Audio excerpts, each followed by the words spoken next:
welcome back to No Playbook Needed. I'm your host, Cierra, and today we have another guest, and he is just absolutely amazing. I'm very excited. He went from a high school and college athlete, corporate professional, and even into the reselling world, and most importantly, he's a husband and a dad. His story is definitely not linear, and that's exactly why we have him on today. So, without further ado, welcome, Boost Misha, everyone. Thank Hi. you for having me. I'm excited to Yeah, talk with you and share my story. I know. I'm so excited. I didn't even think about this actually when we were reviewing everything just before we got on, but we should probably talk about how we met. Because it's We not haven't like a even met. that sounded kind of weird, but it's definitely not like a traditional story, I guess, if you will. If anybody out there is familiar with the live selling app Whatnot, Boost is a seller on there. We're gonna link everything for him below. But we met, I think I found you because of the Dons. I think. Probably. I think I so. found you because of the Dons, literally without a question, like fell in love with you. We bantered back and forth really quick. We technically have never met in person, No. which like I always forget because I see you on a screen a couple times a week and I just feel like I know you, and that's like obviously one of the reasons why I love Whatnot. But yes, that is like one of my favorite stories, just like when I tell people about Carrie's wedding, how we didn't meet Carrie in person until we went to her wedding. So Still mad I didn't get to go. Darn Verizon and iPhone launch. I know. So, yeah, so that's how Boost and I met. But before we jump in to Boost backstory, we're going to do our sports moment. And I figured this was a good time. The Olympics just wrapped up yesterday on February 22nd. And I just wanted to hit on a couple things. I cannot believe that the USA men's and women's hockey won gold. I think that is insane. I'm not sure that has ever happened in like the same I don't, Olympics. I don't think so. Which, like, not only did we win gold, but we beat Canada in both women's and men's hockey. So that is pretty Yeah. iconic. Yeah, so they won. The men won for the first time since 1980, which I know is crazy.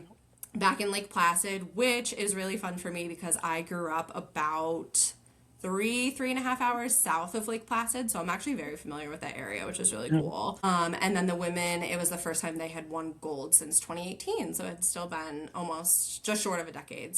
But Norway dominated with 41 total medals, which I saw that stat and I was like, huh. And then I got thinking about it and I was like, isn't Norway really cold? So, like, kind of makes They're just sense. like born on skis. I think one of them they were saying was like They come out two on years old skis. or something. It was like skiing at 2, and I was like, that's insane.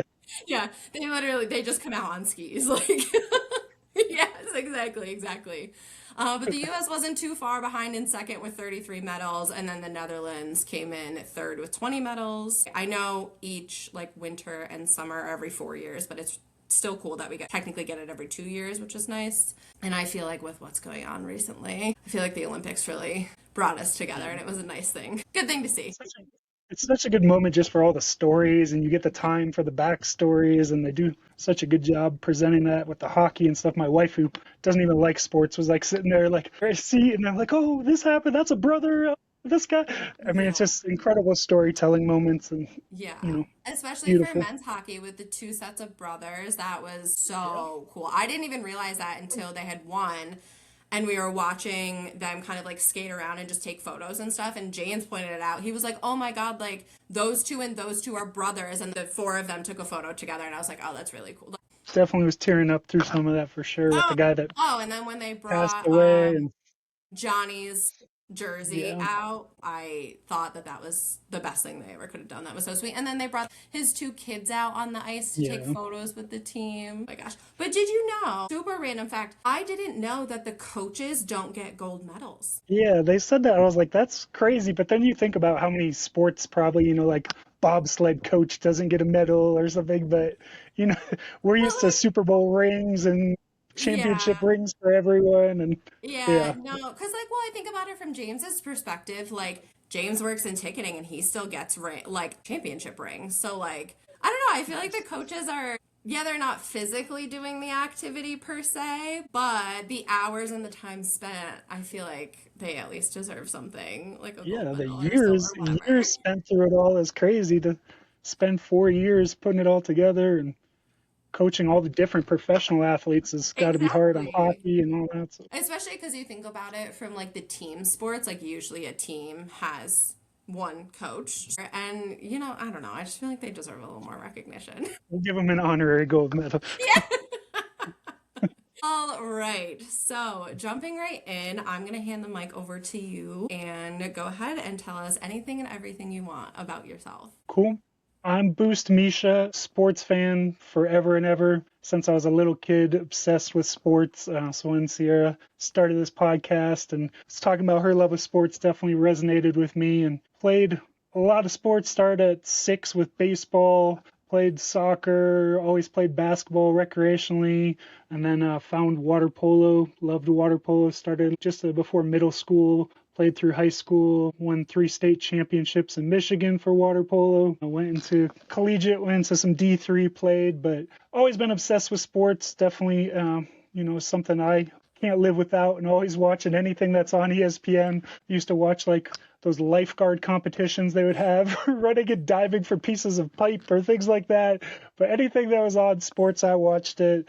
Like Cierra said, been in a few different roles, worked a corporate job in retail for over 20 years with Verizon, got into reselling to support my shoe addiction. So got really big into buying shoes and then started selling and trading to help out with that. Got married and a couple years ago now, but been with my wife for coming up on 19 years in July. And then I have a 13-year-old son who's in 8th grade. So I spend a lot of my time with them, and, anything I can do to have fun and enjoy my selling on whatnot is a big part of my life too. And avid collector, always been into collecting sports cards, shoes. Have an addictive personality, I say. Luckily, I haven't gone into the so bad things, but definitely addicted to buying and selling and all that fun stuff. So that's me in a nutshell, I guess. Yeah, no, I can totally relate with the addictive like personality once I get like into something. As you know my collections that I have. It's kind of like you can't stop. So I resonate with that wholeheartedly. So I want to ask a question. Water polo is not a crazy like heard of sport. I personally did not know anybody who played.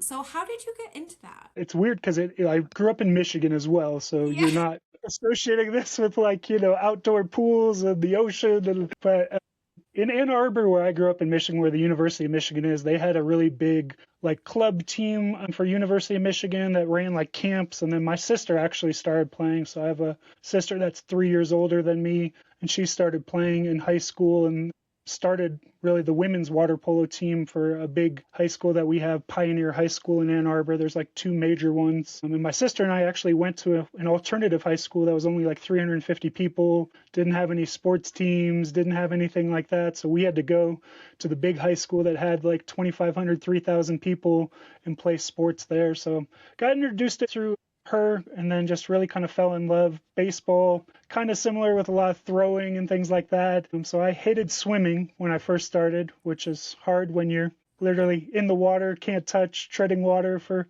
a long time. But I think the throwing and just like the team sports was something I really liked and gravitated to.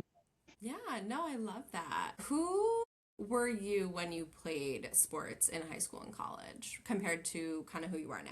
It's hard. When I was kind of thinking about this before we started recording, I was thinking that, my parents knew I loved sports and always wanted me to play sports, but I was definitely a really shy kid and somebody that wasn't like super confident. I was always like the biggest kid and, stood out, bright red hair and all that stuff. So it was hard because I was always really timid about like going to practice and joining a team and doing things that, people I didn't know, like I said, kind of going to this other high school where pretty much none of these kids went to the same high school as me. I didn't know anyone else. So I think it really built a lot of confidence in me, helped me out, really getting that team atmosphere, getting people that are supporting. I had some amazing coaches. Our swim coach at Pioneer High School was Denny Hill, and he's like world-renowned guy, won like 25 state championships in swimming for men's and women's. And so he was like a really, really good coach. And, I kind of think about how those people really helped drive me. But I was always the one that was like not the most athletic. I was a big guy, kind of awkward. It was, hard for me, but I loved being with the other people, having that drive, having those goals.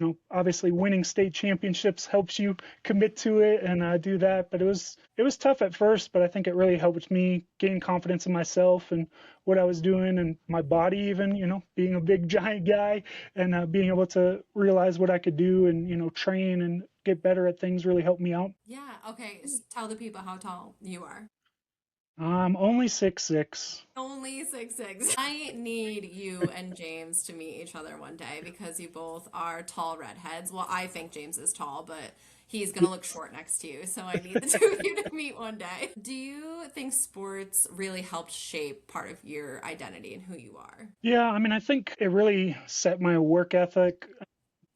Not being the best athlete and kind of going into these positions. I was on, JV my first couple years in high school. And really what I figured out is, what I could do in sports was be the person that worked the hardest, showed up the earliest to practices, did, there's the people that are the natural athletes and, we'd go lift weights and they'd pretend they were lifting some things and, go through the motions. But really what it taught me was, you don't have to be the best at something, but if you're willing to work hard, put in the effort, put in the dedication to it, you can, become a lot better and you can be successful. And I think that really shaped, me throughout my work career and just kind of my personal life of knowing that hard work and dedication can get you places and it's not, fruitless. Yeah, for sure. What's something people might not understand about competing, especially at the collegiate level? The level of dedication. When I went to college, it was, only D3 water polo, which isn't crazy, but we had practices at like 6 a.m. till 7:30 before we had classes, had to go to class, come back, have another practice, go do your homework, write your essays, do all that stuff. I think just the level of dedication that it takes and, they think it's just a hour-long water polo match that you do a couple times a week, but really that level of, putting in that effort, putting in that perseverance, having to travel for games, do things, change your schedule. I was in a water polo practice when 9/11 happened. I was literally in the water, came out, went to go eat breakfast and started hearing all this rumblings and crazy times like that you just don't think about. Most people are asleep on the West Coast, things happening, but I was in the water training for water polo at 6:30 in the morning, 7 o'clock West Coast when things started happening. So I think just that Yeah. dedication is hard to understand for somebody that hasn't gone through it. Yeah, definitely, for sure. When your chapter ended with your competing, what was that like for you? I think it was hard. Having that structure and knowing what you're going to do every day and having that is something that I really strove to do and really had success with, kind of having that schedule every day of, hey, I know this is going to happen. I have to do this, which I think, like we talked about earlier, just I was able to shift into my work and my career and kind of have that same focus and schedule. But when there's times when I haven't had that and even switching jobs and more autonomy and openness, something I miss and have to kind of create for myself and figure out what's my day to day, how I'm going to be successful with it. But I think that was a lot when I dropped out of college and stuff. I didn't have that set schedule. I didn't have that support. And I think one of the biggest things from sports is having support from great coaches, but also teammates and friends that you build, and just having that really intense camaraderie of having to go through tough physical things really makes you close together that sometimes you don't have with just your normal friends or that same group of friends that you have with a sports team and teammates. Yeah, for sure. No, that was beautifully put. So, transitioning into kind of the next phase of your life, what was that transition like when you left school and kind of joined, I'm going to call it the real world? Yeah, it's definitely hard. In school, I never really had academic direction, so I ended up leaving before graduating. I just didn't know what I wanted to do and what career field. And Nothing wrong with that. yeah, moved to the Bay Area in California and literally slept on my sister and brother-in-law's couch in their, like, I think they had a 700 square foot apartment, something crazy small. And then found a job with Verizon when I was 22 as a temporary greeter, signing people in at the front door in a retail store. Yeah. Oh my God, that's so funny. I never would have thought that I would spend 21 years with Verizon and working that. So, it was definitely not knowing what I was going to do and not knowing what I wanted to do and just, finding something that I could be passionate about and put that effort and put that concentration into. And it turned out to be Verizon for almost half my life. Yeah, I love the unexpected things in life. Back then, especially when you first started with Verizon, what did success look like? Think it was kind of steps, figuring out how to be an adult. So I rented a room off of Craigslist once I had got enough money from some interesting people in Berkeley, California. Um, so had a couple of interesting experiences, and that kind of drove my stacking up money to get my own place, finding things, meeting people. I mean, really had never done any of that stuff. Obviously, had lived in dorms and things like that, but hadn't had to pay bills, hadn't had to figure out, buying a car, any of that stuff. So it was definitely a shock, but a lot of fun kind of navigating through it, and went through some interesting experiences that, I wouldn't want to ever do again, but probably helped me grow and helped me learn what I really wanted to do and, what my goals were at that time. Yeah, no, I love that. Quickly transitioning into the reselling world, I kind of know your backstory, but you had mentioned that you have a shoe collection, which his shoe collection is pretty iconic, but that kind of led you into the reselling world. Tell us a little bit more about that. Yeah, I blame my college roommates. I had two college roommates, Diego and Wally, that were both into shoes, into stuff. And when I grew up, I mean, we did okay, but we were definitely, lower middle class and didn't have money to be buying Air Jordans or anything like that. So it was always something that I wanted and never had. And then when I started working at Verizon and making good money, and then my college roommates rubbed off on me, I started buying shoes and really never looked back. And then once I started buying too many, I had to start selling some. So I'd try to get two or three pairs to pay for my one pair. And then, it really is a passion of mine. I love, finding things, that treasure hunt of being able to find that deal, find that shoe that no one else can find is, part of that addictive personality, that adrenaline that I love to find. So really, did that for a long time, and then really focused it into more of a business and a second income source. About 3 or 4 years ago, made a LLC and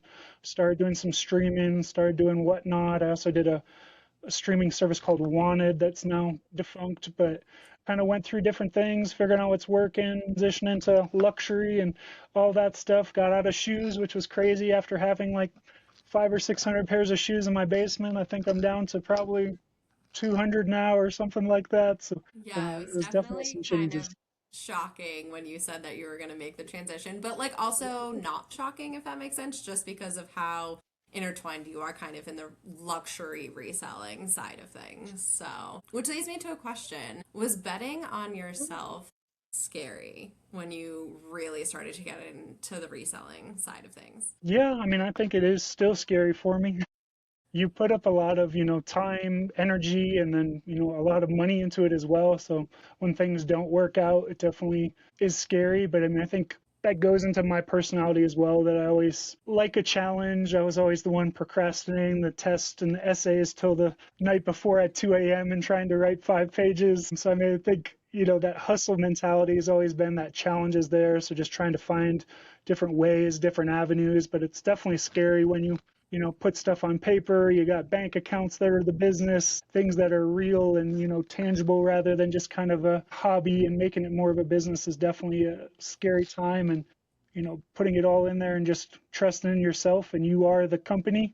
There's no one else to take excuses from, help you out with things. And trying to figure it all out is definitely still a challenge I deal with every day for sure. Yeah, that's actually a perfect segue to my next question, which like I really love. What did the reselling life teach you that maybe sports and corporate did not? Yeah, I mean, I think it's the being able to pivot and change things and not get stuck in ways. A lot of times in like corporate life and, sports, it's a routine and it's a thing that's, this is the same way. We know this is going to work. We do this every day. Whereas the resale, you can't just keep doing the same thing and hope it's going to work. So you have to try out different things, different products, different times that you're selling, different setups, whatever it is. So I think just kind of being able to pivot, and that's something I still struggle with of, I was never one to be the fast mover of like, hey, Labubus are getting hot. I'm going to jump into that. I'm going to give this like 3 months and see what happens. And then I get stuck where I'm like, I'm going to get into this, and then the craze ends or the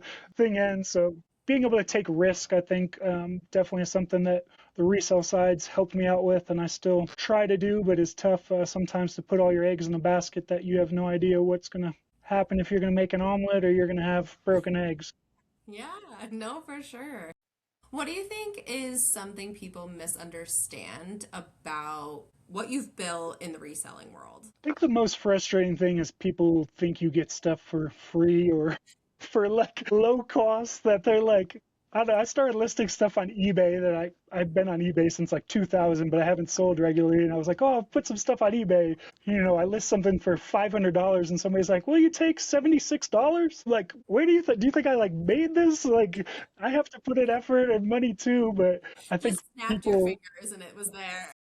yeah, people think that you get everything for some crazy like low margin or 10% of cost when you're trying to get, a 10% profit on it. It makes it tough, and people don't realize, how long it takes to set stuff up, add items into a store. I mean, I spend like 3 or 4 hours before a show adding things, getting things set up, spending time and money trying to make sets and things back here. It's not just like a turn on a light and you're selling stuff and you're successful at it. It's a lot of behind the scenes and a lot of hard work that people don't appreciate a lot of times. For sure, it definitely is not appreciated. I obviously had no idea what into it until I became kind of intertwined. My sister being a perfect example, and the amount of time that she spends just listing things, Yeah. insane. So I'm gonna shift into what I'm hoping. I know it's gonna be my favorite, so I'm hoping it's your favorite part of your interview, and that is being a husband and a dad. So I'm gonna start off with how has becoming a dad changed you? I think, definitely one of my hardest struggles and things that you never know what's happening the next day, what challenges are going to come up. My wife and I went through a lot, trying to have our first child and had some, things that happened that made it tough for us. So it was kind of something we didn't think would ever happen. And, we were both later in life when my son was born. So it was a challenge there. And then once he was there, I mean, spent a month with him alone, out of work as kind of my paternity time when I first started. And, it's crazy to just see somebody learn something every day, something different happening, all the different things there, and, how he's changed. He's totally different than me. He could care less about sports until maybe the last year or so. He's super artistic, likes drawing, likes all, anime and stuff that I've never gotten into. So it's a challenge where I have to try to relate and connect to him and find ways that we can spend time together. And now he likes LeBron James, which I hate LeBron, but he has everything Lakers. He's decided he's going to like the Lakers, the Dodgers, the LA Rams, none of the teams which I like. I Of all like, the teams. Warriors, the Bay Area teams. You do have some connection in a way to the Bay Area. So it's not completely out of left field, but It's really whoever's in Fortnite. Whoever gets added to okay, Fortnite fair. as an athlete is who he's behind. But I can at least get him buying some shoes for like the first, I don't think when he first was born, I got to put whatever shoes I wanted. So of course my addictive personality, I bought like every baby Jordan from like 1988 and like put him in like these crazy pairs that he had no idea. He once went to daycare and the bottom sole of the shoes came off both of the shoes, and the daycare people like wrote us a note like asking if we needed help buying shoes or getting shoes. Oh So they thought, we couldn't afford it or something. But then he wore Crocs up until like a year and a half, 2 years ago, only Crocs. So I tried to get every fun Croc for him, Wu Tang and all the collabs. And now we just bought like two pairs of LeBrons at the outlet. So no. I was Okay. like, hey, we'll buy some shoes. But yeah, I think it's, been a challenge, and, it always changes as they kind of get older. And now that he's getting a teenager, having to deal with some attitude and some personality and Yeah. 6'7" all day long. Oh my God, I can't. I thought some of our stuff from like when we were kids were kind of cringe, like looking back at it, but I hope this is gonna sound mean, but like I hope all the kids look back and are like, what even was that? And for like a year and a half too. I'm like, when is this gonna die? Literally needs to go away now. I can't imagine being a teacher and having to deal with 30 kids at it, but one's enough for me. So here's a good question. Do you think becoming a parent redefines success for you? I mean, I think it definitely shifts it. Finding your partner and kind of shifts that from your selfish lens of everything's about you and what you need to do, and being able to help somebody else get to their goals and work together to accomplish your combined goals. And then definitely having a kid, I think, kind of shifts that barometer, and, making sure that they're happy, is definitely a challenge. And then trying to find success with them in school and friendship, and having to navigate friends that aren't friends. And it definitely just shifts and makes you think about other people more, and obviously kind of take away from, your self-focus and things like that. But trying to find that balance of taking care of and making yourself happy and doing things that you love, but also finding ways that you can incorporate that and, get the family involved and spend the time. And definitely a challenge when you're working different schedules and school and all of that. So puts a lot of effort in there. It just can't kind of happen. And I definitely try to work on it, but need to work on it more. So it's definitely a challenge that's never ending, I think, on that side. Yeah. Do you think fatherhood has softened you or made you stronger? I don't know. That's tough. I mean, I think I've always been like a pretty sensitive person and kind of on that level. So, I mean, I think it kind of plays to that, and, kind of made me be a little bit more assertive and, authoritative with him. That sometimes isn't my natural side there. So I think it definitely shapes you there, but still, having that softness and that care, and, making sure that they're taken for and watching your words. And because if you say one wrong thing to a kid, they'll live on that for like 5 days long and won't let you forget it. So I think it's definitely shifted and kind of made me more well-rounded, I would say. That's amazing. And then one last question. Did you have to leave a version of yourself behind when you became a dad? I don't know. I mean, I would say it's just kind of evolving. I mean, I was with, my wife now for a very long time together, and, we haven't changed too much of us being separate, maybe besides, the traveling and things like that we don't do as much of now with my son, or, more family oriented. But I don't think it's necessarily left something behind. It's not like when I was in, young 20s and then kind of met my wife then, and that changed me more of kind of being more mature and spending more time and really appreciating like smaller things. But I think, overall it's just kind of complemented and shifted my perspective on a lot of things. But I wouldn't say it's like left, an old me behind and really had a dramatic change in that sense. All right. So this is going to be kind of the main question here. When did you realize there was no playbook for your life? I think really probably college, I mean, was part of it really defined me. It was tough. Like I said, I went to a really small school.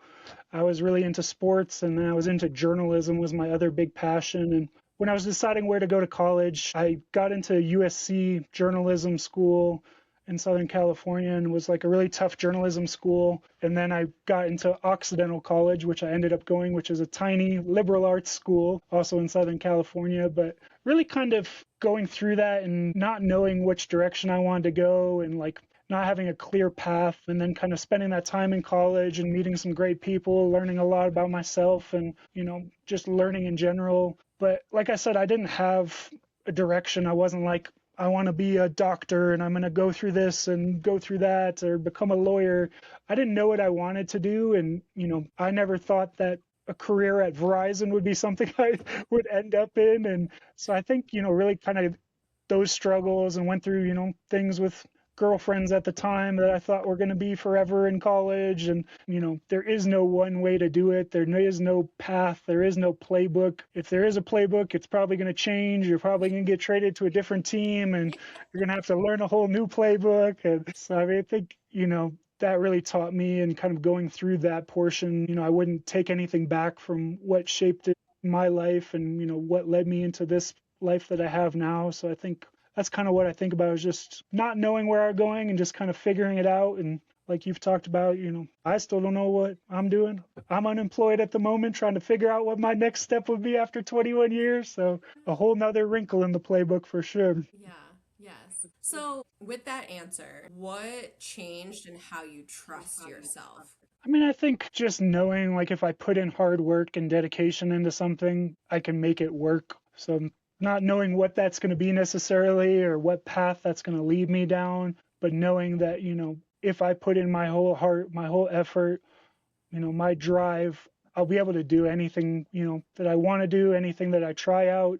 It's just now more of trying to find out what that passion is, something that's going to be something I can live with doing. I mean, when I worked at Verizon for a while before I had my son, I was driving like 2.5 hours each way to work after, working like a 9 or 10 hour shift. So, having things like my son happening and having to shift that and step down in my career to be close to home and be able to spend time with him. But, just knowing that if you put passion and heart behind something and your efforts, I think you can succeed at anything you want and, taking on new things like a podcast and challenging yourself. But if you put your whole heart into it and don't just kind of give it lip service and I'm going to try this and don't actually put in the effort. But I think, that's really kind of taught me that and helped me kind of drive my career and my passions and my family life and everything. What did you get wrong about success early on? I think it was that notion of kind of thinking that there's a certain path you have to be on. And, my parents really formed kind of my thought process too. My mom started a nonprofit organization for like low income housing in Michigan and ran programs there. My dad was a self-employed photographer for 20 years. I mean, they kind of gave me some of that perspective of doing the things that you were passionate about. But, joining Verizon, people thought I worked at like a Best Buy, even though I was making six figures when I was 24 years old or something. But, not letting people, their view and their thought process shape the things that I wanted to do and just really focusing on being the best I can in any situation and finding the things that mattered to me, were passionate there. But I think, just trying to live up to other people's expectations was something that I think held me back a lot, or friends, family thinking that you should be doing something different, acting a certain way, when you should really just find who you are, what drives you, and then really work hard to be that best person that you can be is kind of how I live more now. So, one last question. What are you still trying to figure out? What am I not trying to figure out? I think a lot of my time focus is, trying to be a better father, a better husband, how I can support, my kid, my wife, the things that they want to do, things that make them happy, even if it's not my favorite thing to do. Finding the ways that we can enjoy things together, finding the ways that we can spend more time together, meaningful. I get stuck in my phone a lot, doing things like that, trying to work on my business, trying to find new jobs. So trying to step back and really give attention to the family, I think, is the thing that I'm really working on right now. And then secondly, trying to figure out a way to grow my business in the way I want to and really provide kind of a personalized shopping experience that's different than a lot of things out there is tough for me. So really working on that and trying to figure out how to maintain that and keep the family and the time there as well, I think are my biggest struggles. Yeah. Well, I can attest to Boost having the best options in his reselling world and the journey that he's been on. It's been such a pleasure to watch you grow and watch your followers grow and watch shows just get better and better. So definitely give you praise on that end for sure. I couldn't do it without your whole family. You guys all support me for a long time, so Yeah. I My appreciate you literally always being there. my whole family adores you. You're such a giving person and it's truly, I've said this so many times. I don't know if I've ever actually said this to you, but like you are truly a one of a kind human and we love you so much. I love you guys. All right, well, that wraps up this episode of No Playbook Needed. But I want to give a huge virtual hug and shout out and thank you so much for joining me here today. And I hope everybody enjoyed this episode. Bye, you guys.